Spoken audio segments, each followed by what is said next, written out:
মাস মতনই হয়েছে, খুব লম্বা সময় এখনো কাটেনি। আড়ালে থাকার একটা আলাদা চার্ম আছে। কাজের জায়গাতে এরকম কোনো এক্সপেকটেশন না রেখেই গেছিলাম যে কারোর কারোর পছন্দ হতে পারে বলে। সিরিয়াসনেস এবং ডেডিকেশন, আমার মনে হয় সিরিয়াসনেস আর ডেডিকেশনটাই আমাকে ইমপ্রেস করেছে। আড়ালে থাকতে মানে যেটা পার্সোনাল সেটা পার্সোনাল রাখতেই ভালো লাগে।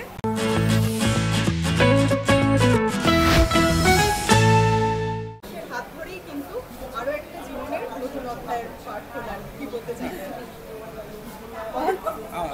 বলার কিছু নেই, এটা একেবারেই ব্যক্তিগত স্তরের একটা জায়গা এবং খুবই ভালো লাগছে যে আমরা একই জায়গায় একই সাথে কাজ করতে পারছি। সবসময় তো সেটা হয় না, এবং ও যেহেতু ক্যামেরার পর্দার পেছনে এই মুহূর্তে কাজ করছে, সেটা খুবই ভালো লাগার জায়গা যে দুজনে পর্দার পেছনের কাজটা করতে পারছি, কেননা আড়ালে থাকার একটা আলাদা চার্ম আছে।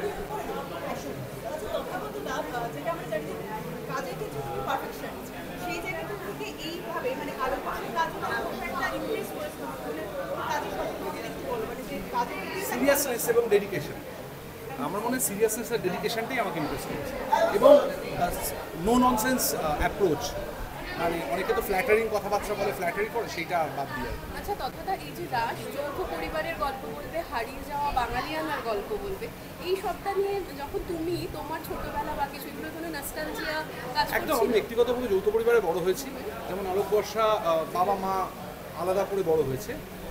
আমি আমার অধিকাংশ পরিচিত বন্ধু বান্ধব মানুষরাই কিন্তু আলাদা করে ফ্যামিলিতে বড় হয়েছে, কিন্তু আমি বড় হয়েছি একটা 40 জনের ফ্যামিলিতে। ফলে সেইটাই আমি বলছি যে আমার ব্যক্তিগত জীবন, ব্যক্তিগত ভাবনা, সেই সবটাই কিন্তু রাসে রয়েছে আলাদা করে।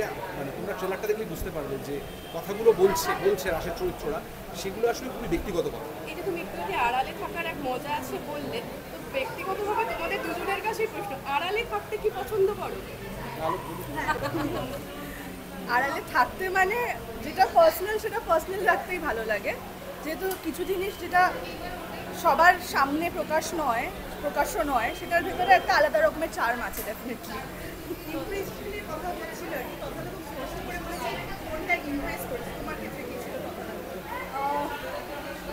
আই রিয়েলি লাইক যে কাজের জায়গাতে he was very open to new ideas. যে কোনো মানুষ যে কোনো জায়গাতে তার যা ওপিনিয়ন সেটা সে রাখতে পারে নির্দ্বিধায়, সেটা একটা খুব আই থিঙ্ক বড় quality in person who's leading a team.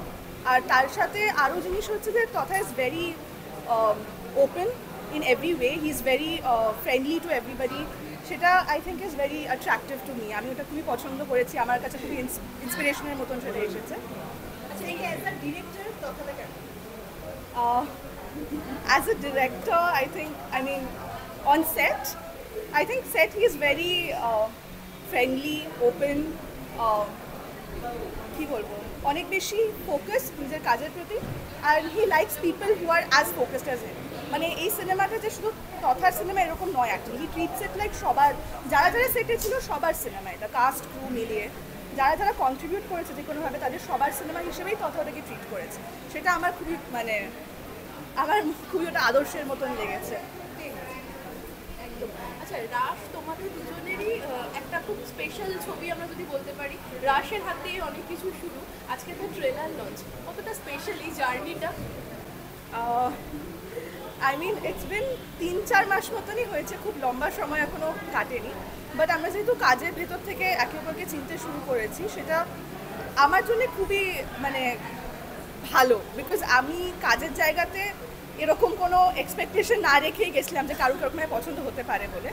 But যেহেতু তথার সঙ্গে আমার একটা ভালো বন্ধুত্বের জায়গা তৈরি হয়েছিল, সেটা থেকে একটা যে এমন একটা মানুষ যে আমার মতনই সিনেমা পছন্দ করে, সিনেমা বানায়, আর সেটা আমার দেখে খুবই ভালো লাগে, সেই জায়গা থেকে it's very comfortable, very good friendship space.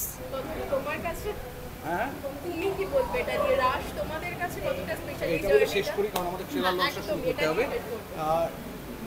Ras special আমার গোটা জীবনের জন্য, সেটা শুধু আমার ব্যক্তিগত সম্পর্ক কিংবা ব্যক্তিগত জীবনের জন্য নয়। রাস স্পেশাল এই কারণ রাস বেঁচে থাকার গল্প বলবে, বেঁচে থাকার আনন্দের কথা বলবে, এবং যে কোনো সম্পর্ক, সেটা ভালোবাসা, যে কোনো মানুষের সাথে যে কোনো মানুষের, সেটা আসলে বেঁচে থাকারই একটা উদযাপন।